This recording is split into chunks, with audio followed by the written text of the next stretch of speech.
I call this meeting of the Sebastian Citizens Budget Review Advisory Committee to order. Let's all stand for the Pledge of Allegiance, please.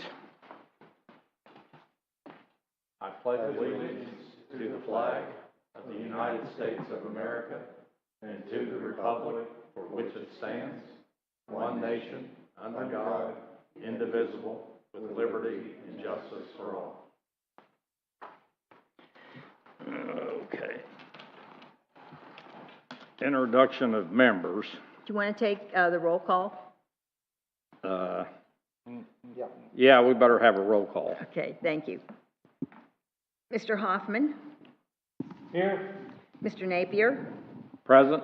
Mr. Hall? Present. Ms. Serta? Present. Mr. McGinn? Present. Ms. Reed? Present. Thank you. Okay. Now this introduction of members, I'll just have each of you give your name and who appointed you, whether you're at large or whether you're an alternate member. So we'll start down here with you, Grace. Good evening. My name is Grace Reed. I am an alternate, and I was appointed by Ed Dodd. Thank you. Good evening. My name is Terry McGinn. I was appointed by Councilmember McPartlin. My name's Amber Serta, and I'm an at-large member. At large. Hi, I'm Harry Hall, and I was appointed by Mayor Jones. I'm Larry Napier, and I was appointed by Councilmember Ed Dodd. Bruce? Yeah, Bruce Hoffman. I was appointed by new council member, Ms. Dixon. I'm Bill Middleton. I was appointed by Vice Mayor Chris Nunn. Okay. 1, 2, 3, 4, 5, 6, 7. So we have 7 here, and we have 7 people can vote. So you still get a vote, Grace. The next on the agenda is, we have one member, James Salt.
$275,000. We only used last year $160,811. So I do feel good about that balance, but we've got a lot of things that happened since September 30th that will affect this balance. Some of the pay adjustments that have been made for the first year, some of the, we did back in October some adjustments to our starting pays. City Council authorized us to go ahead and act on that. So that amount will have to come off this fund, this balance. We did budget, or we did not budget for the raises in the current year budget for raises that are negotiated with the bargaining units. So we will be adjusting out of this fund balance to cover that first year of their adjustments. So in future years, we'll have to be building that into our normal budget presentation. And we do know for those that we've settled already, which include all the general employees, all the exempt employees as well as the police department, those contracts or those amounts have been approved at this point. We are still negotiating with the general employees collective bargaining unit.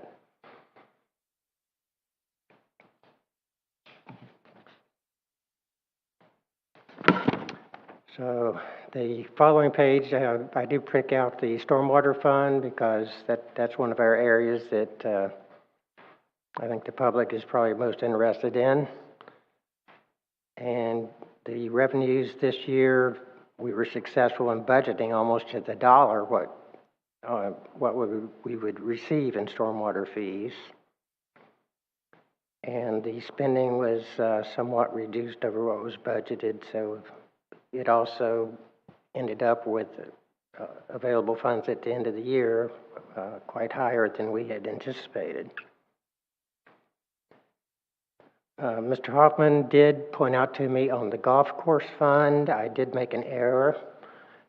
The amount shown for the building fund payment actually was $36,085. I had presented only a figure that represented 9 months. I didn't update it for the fourth quarter payments.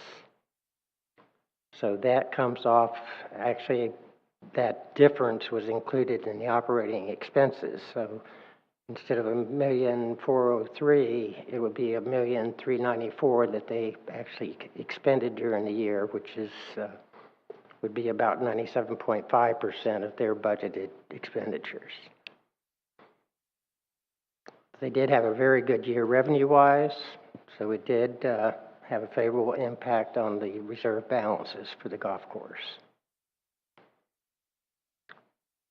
Airport, as well as the building fund, we also had increases in the ending balances for those funds, and they were above what we had projected for the year, so they also had very successful. Ken, can I ask a question about the airport there? Certainly. I don't see on the revenues, I don't see rental income. Don't we still have FBOs out there that pay rent? Yeah, actually on the first line, Larry, it shows rents. You see the 515,000 actual. He's down over here on the Very top line. Have a look at here. there's a line there with that. I don't see rental income there anywhere. You see rental income there? No, it's described as rents. It's on the summary there, but you're right, you're in the detail.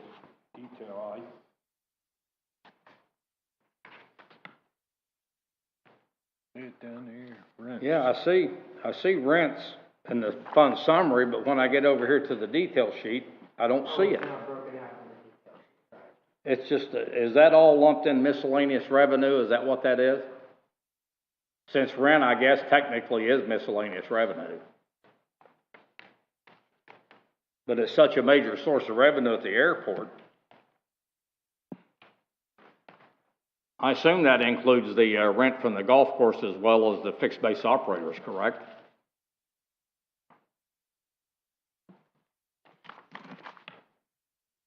Yeah, yes, you are correct.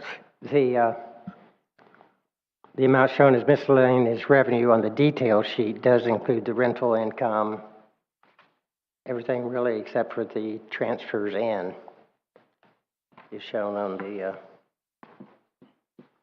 on my summary. Okay.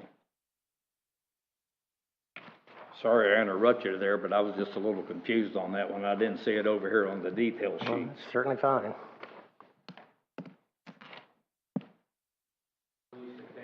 Okay, on the next page, we show the capital project status report. These are all the major capital projects that we've established through last year. There are still some from the previous fiscal years that remain. Nothing of particular significance except the Public Works Facilities compound, and since then, that is completed. We're moved in. Some of the projects in fiscal year 2022 are pretty much placeholders. There's some work that they have initiated this year, particularly the square hangars. That was a substantial $720,000 project, so that's being worked on. The some of the funding that we have allocated out of the American Recovery Plan Act monies, the Contra Dam, that money is available. The Contra Dam replacement monies is available, as well as the Gardenia ditch. So some of these projects, require a lot of permitting activity and, getting, of course, construction bids. So hopefully they'll be initiated in this year. And you'll see those on the first quarter report when I show you what projects are outstanding as well.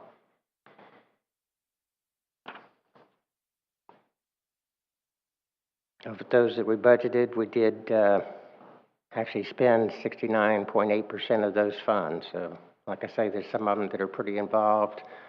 We've also run into the situation with a lot of the equipment that's ordered. Vehicles, have lead times of about a year or more in some cases. So. Ken, I was going to ask some questions on that later, but since you're going into detail on it, the ones that are zero completion, some of them have a lot of bidding and so forth to go on before they're started. What about the ones for the ballpark and so forth like that? Are they? The ballpark improvements? Mm-hmm. Yeah, some of those I know Brian ran into. He's got to schedule that around the activities. If he misses that window, then it tends to delay the project till he can find a ideal time to shut down the facility while they're doing the repairs. Oh, I see. Okay. Thank you. But he does stay on top of it. I know he does quite well on, taking care of his. I saw a lot of the general fund items were encumbered and all in progress. So, thank you. Yeah, a lot of it's delays. It's hard these days for almost all of us, I think, to get anything done as fast as we'd like to see it. But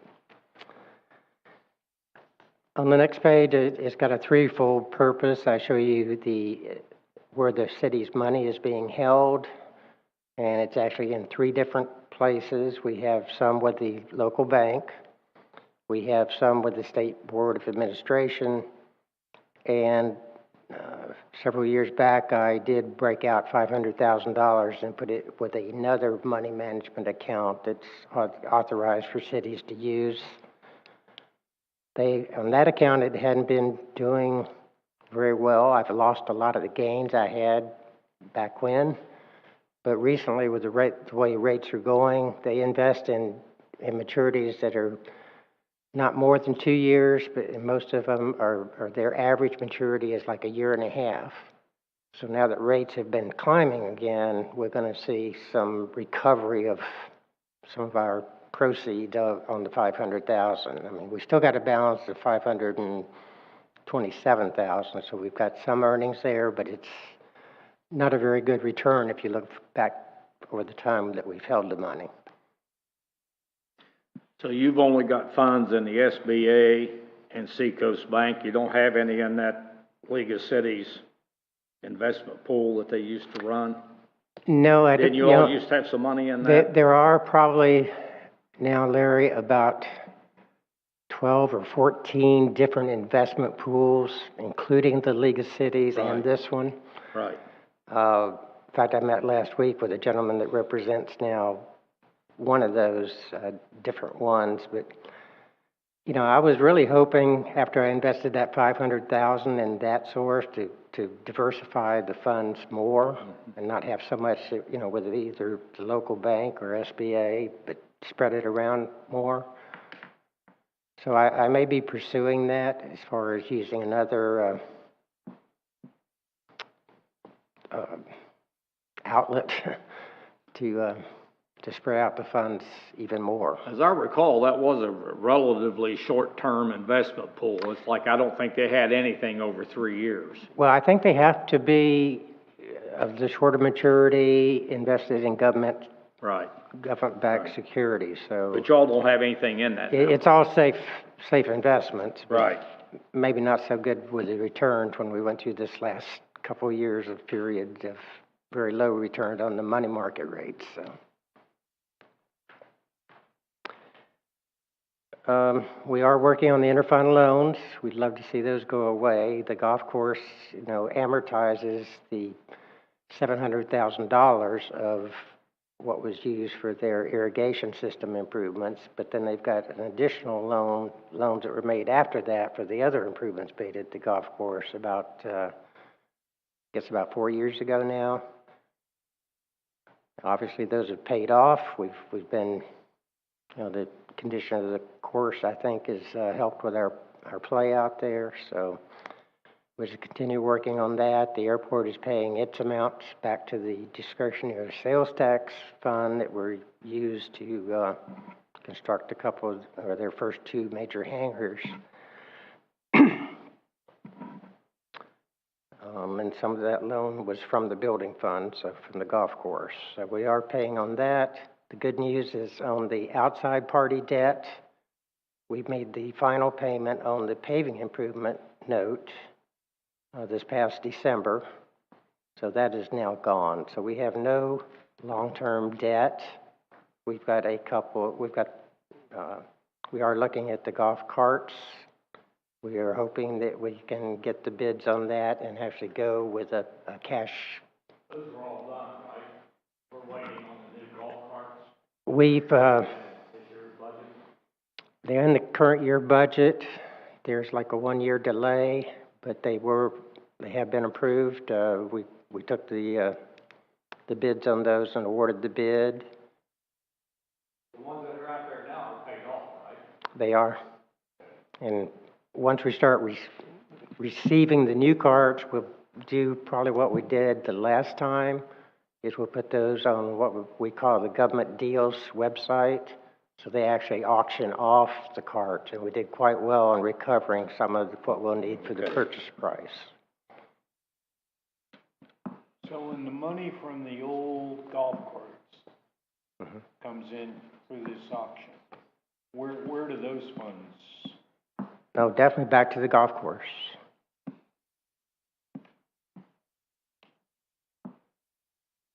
It's a lease purchase, then, don't they go back to yeah, it was actually a 4-year payment plan, and we've run them now for 5 years.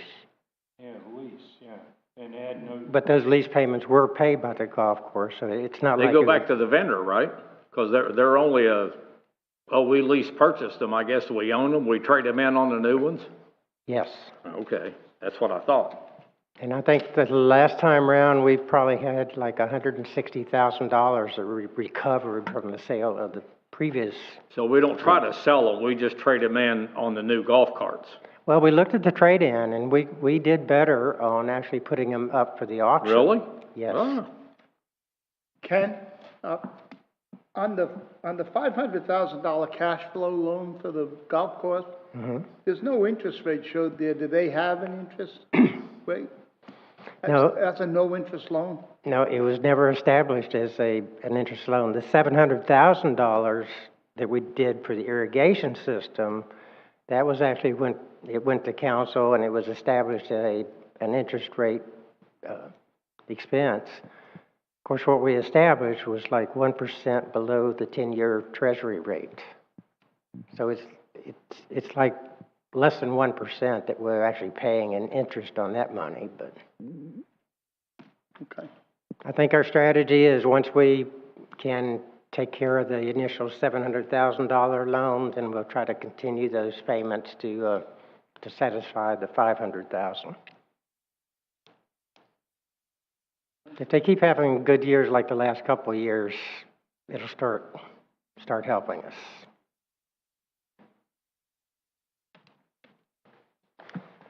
As you know, the rest of the report, we have the more detailed information on each fund. We show you the general fund, department by department, of where their expenditures are made, either as personnel cost or operating cost or capital.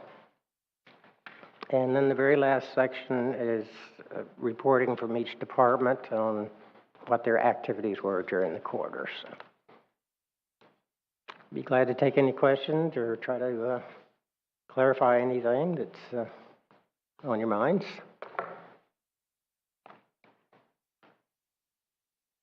One question.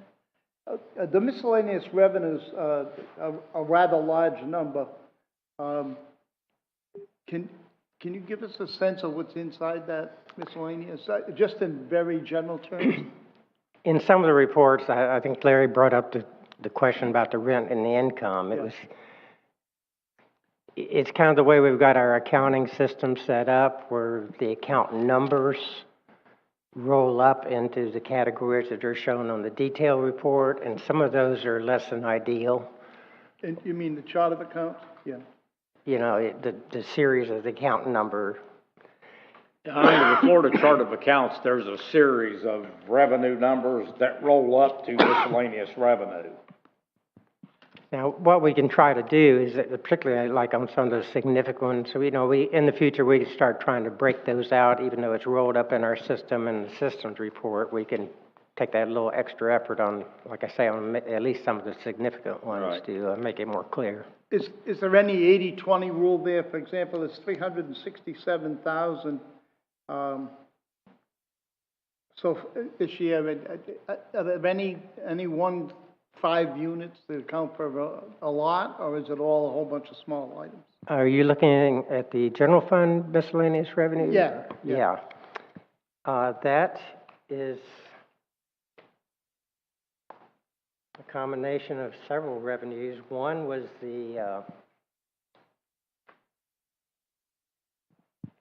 we broke out, I guess, the FEMA reimbursement. Let me check.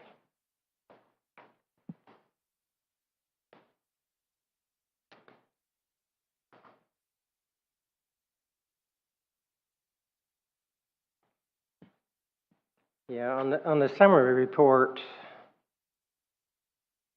most of what's in the miscellaneous is in that where I show licenses and other. Right. So that includes your business license revenue. It includes some like all right, when the developer pays for planning services. I understand. And also fines and forfeitures, I think, makes up the majority of that line item. Thanks. Ken, looks like the year ended very well with the unrestricted fund balance. Since then, has anything come along that will impact that other than labor relations? There's been a lot of discussions that rather concern me. Everything from acquisition of properties to, other projects that haven't been provided for otherwise. Nothing's really come to fruition on that. But just to give you kind of a briefing on the overall fund structure, we've got the discretionary sales tax fund. Okay, those monies are, they were used to build the public works complex. So now we've got some years coming that we don't really have major projects allocated out of those funds. So that's kind of a go-to source for any kind of new infrastructure related project, because they are restricted to building infrastructure or improving infrastructure. We've got the recreation impact fees.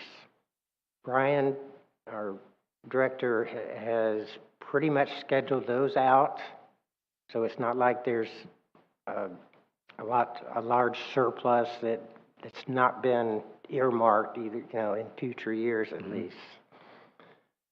The American Recovery Funds, those were allocated to major projects already. So they're showed on the capital listing. Local option gas tax, we restrict that to roadway improvements. I don't think we've gotten the study, or at least I haven't received the final study on on the consultant's recommendations on which streets are in the worst shape and which, should be taken care of. So they haven't really pulled the trigger on spending those funds. But I've got them set aside for when they do come back with this report and they say, okay, you need to start allocating money to that. So my point is that general fund, if your spending if something comes up and spending doesn't fit in the categories to qualify those funds, assuming those funds are available, then everybody would look to general fund. I mean, that's just the temptation, because we've always said we need $5 million of general fund reserves. But when you think about, okay, $5 million could go pretty quick if we had major hurricane events, or if we get, I've seen in the past, in other cities actually, where they wanted a new ladder, fire truck with a ladder, talking about $1 million or more to buy that one piece of equipment. So if somebody comes up with those concepts and they say, well, where are we going to get the money? Then I have to say, your only option is general fund reserves or debt. I just saw that the unrestricted amount was well over the $5 million that we like to set as a target. Well, it's been pointed out in some of our meetings with the city council too about, what makes up that $5 million, or what should we have in addition to the $5 million? Because if we have like long-term employees that retire and we get a big payout, then of course. And my question was only that since the end of the fiscal year, has anything come up that you are aware of that would impact the current well, like I balance? say, yeah, they did grant some increases to the departments for new hires to bring them at a higher rate. And that was before the agreements were actually negotiated. And is that substantial, or? I'm sorry? Is that substantial, or? Probably well over 100 and, I would say maybe at $100,000 mark. Just that And alone. our fund balance is running well over $1 million over our target, so we're still in really good shape. That's But one like I question say, have. I mean, we've got the increases that the collective bargaining results for the increases for this fiscal year, that is coming out of that $7 million. For this current year, to get them, and then of course our level of spending for the budget in next year is going to be higher, and we're talking 3-year contracts that call for like 5% increases. Right. So I'm not really fat and happy with the $7 million. No, I wasn't suggesting you were. I'm just curious anything that, other than labor, that might be out there looming for us. Thank you. Harry, I'd comment that at the rate that interest rates are going up, it won't take too many surprises if we have to go to debt. And just this last meeting, we now have to find a new attorney, and right off the bat, just the recruitment fee alone is $35,000 before you get to the attorney. So things happen. I'll use the word things happen. No, even by the time we compile this year's budget and you kind of see what kind of levels we're talking about funding, and we've been very good on the revenue side with our franchise fees. They've grown very well over the last couple of years. Our intergovernmental revenues have been substantial. But there's always that next downturn that you've got to look forward to as well. And there again, that's where part of the reserves do, what they do for us. They give us that little bit of cushion for those unexpected events. Yeah, I was just looking at the trends too, and if trends continue the way they are, when we look at millage rates and so forth later in the year, hopefully we'll have some good news for taxpayers. Well, I can tell you, well, I may be out of line in saying this, but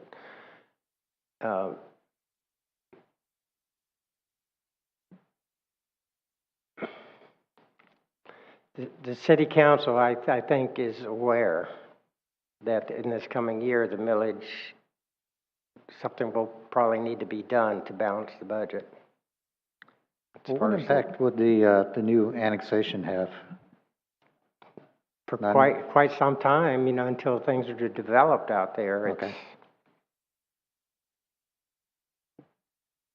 There again, that higher reserve balance gives us at least some years to adjust.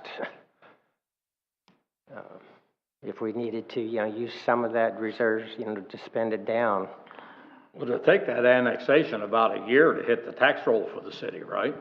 More. It has to go through the... Well, and most of it is not developed property, so. Right. So by the time it is developed. And the majority of that stuff is zoned ag, is it not? Right.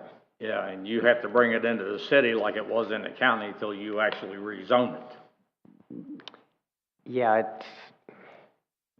forget. It's voluntary annexation. It was like a multi-use type zoning. A little bit, yeah. I'm sure people have followed that better than I have. But. On the same subject, guys, we're built out in Sebastian, and the annexation is probably 3 to 5 years because it takes that long to sell and develop. And being built out, that's going to have a negative impact on new permits. Because I was going over the whole budget and looking at the income from building, and we're not going to see that because there are no lots left to build on. So I suspect that income is going to slow down as quickly as you think, because we've got, what's the development that's down Old Dixie? They got all those housing. Yeah, Chuck Meckling brought Chuck's several hundred project. acres in Yeah, down there's, there. yeah, I mean. That's a few hundred If houses. you go down through, he's getting close to finishing his infrastructure, so I That's assume gonna have we're. natural gas too. They're gonna have Yeah, natural gas in that right. subdivision. Yeah. Although people aren't gonna get their natural gas stoves, right? You can in Florida. Sorry. Yeah, hopefully, yeah. My wife's already said, over her dead hands, they're taking her gas stove. Okay, is there any I'm other? sorry.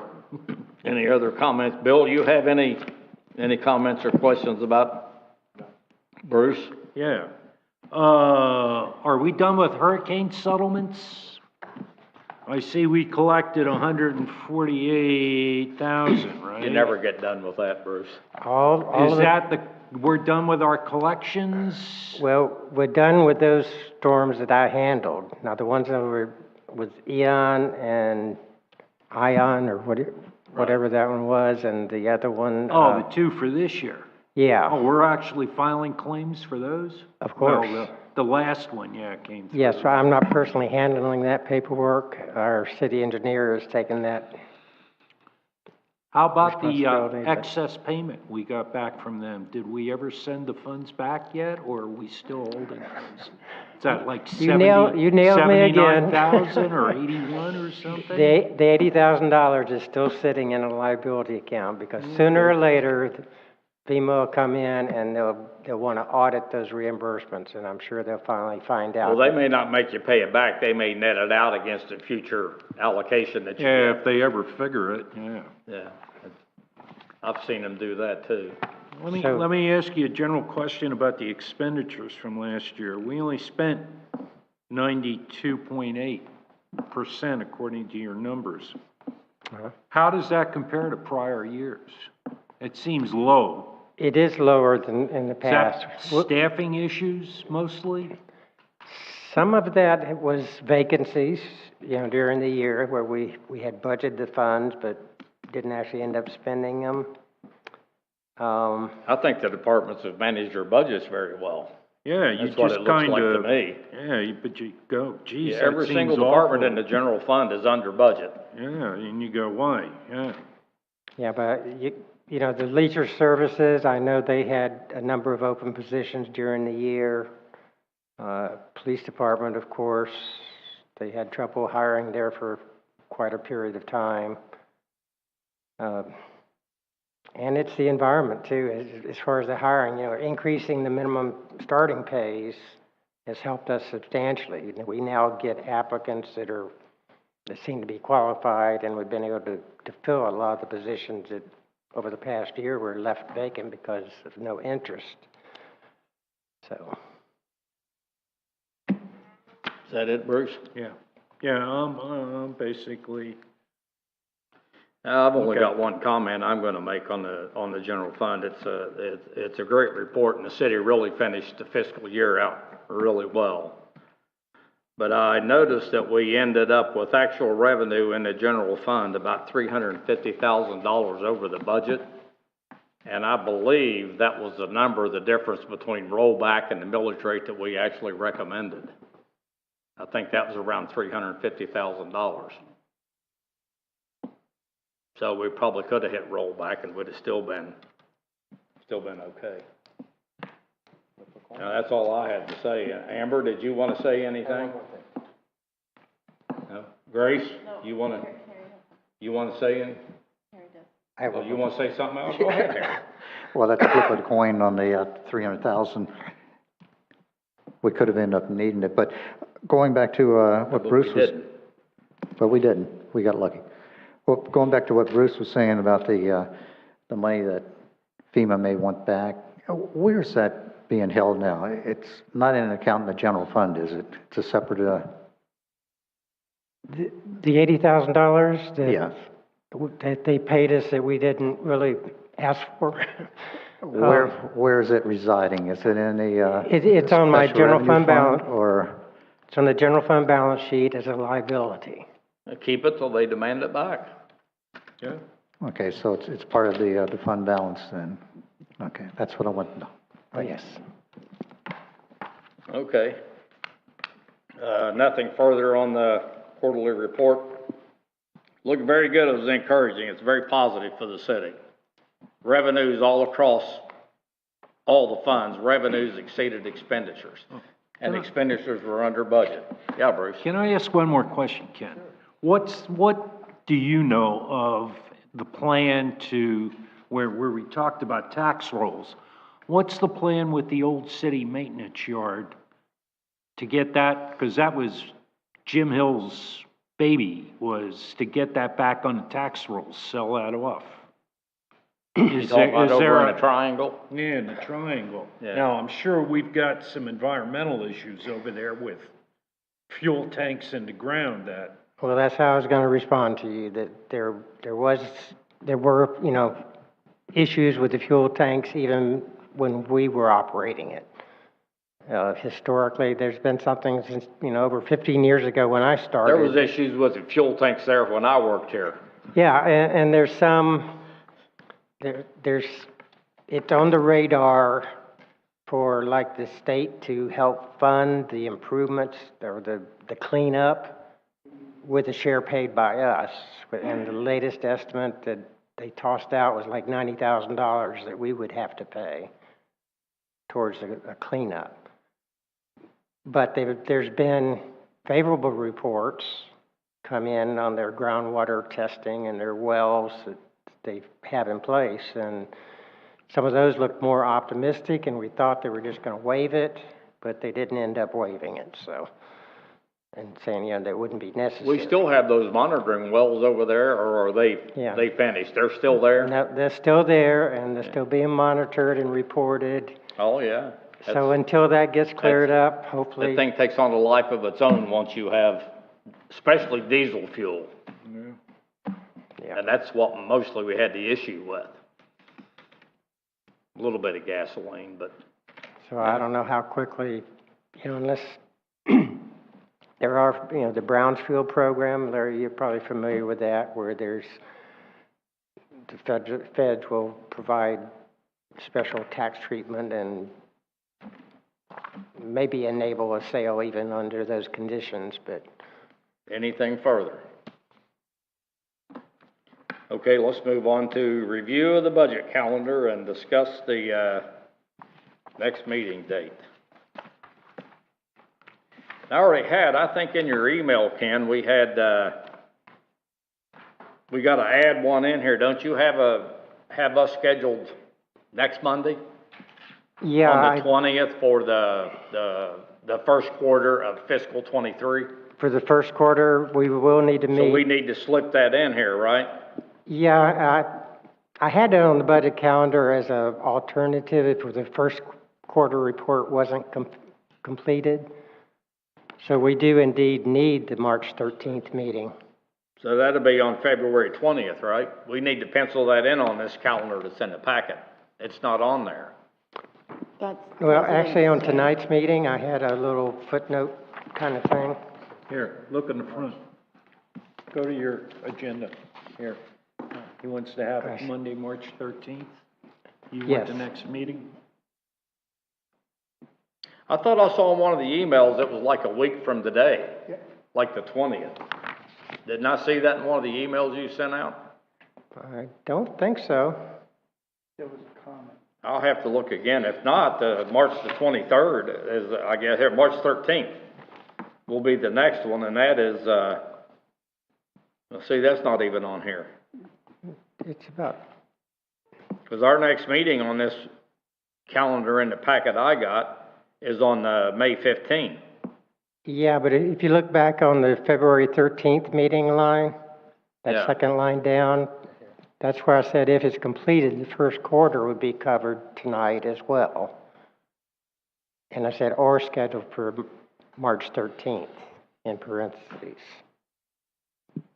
So do we need to change this and add one of those dates in or do something, or? I will on the. You'll amend that and get it out to us? Okay. Yes. Other than that, did anybody see anything on that? It looks fine, and I'm assuming we usually end early in July, and I'm assuming we'll do the same thing again this year. I think. Because you guys do such a good job getting us the numbers in.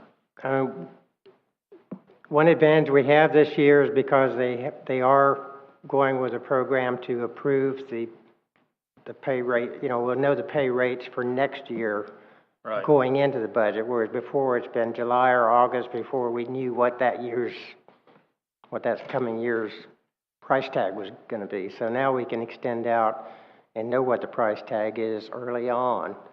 So by the time we get the preliminary values June 1st, taxable values by then, and by July 31st, we get the certified millage rate. We should be in a good position to have. So you will amend this calendar if it needs and get it approved by council and then get it back to us if we have to.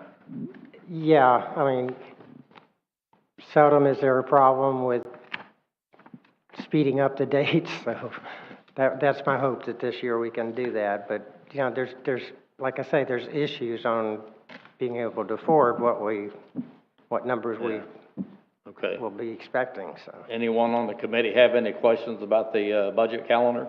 I do. I missed some of that. So are we meeting on March the 13th? Because that's what you said in that email that when you sent everything. Yes, for I the just wanted first to quarter make- report. So that's still, okay. Yes, that's needed. Okay. Any other questions or comments from the committee? Then, next thing on the agenda is, this meeting is adjourned. Thank y'all so much.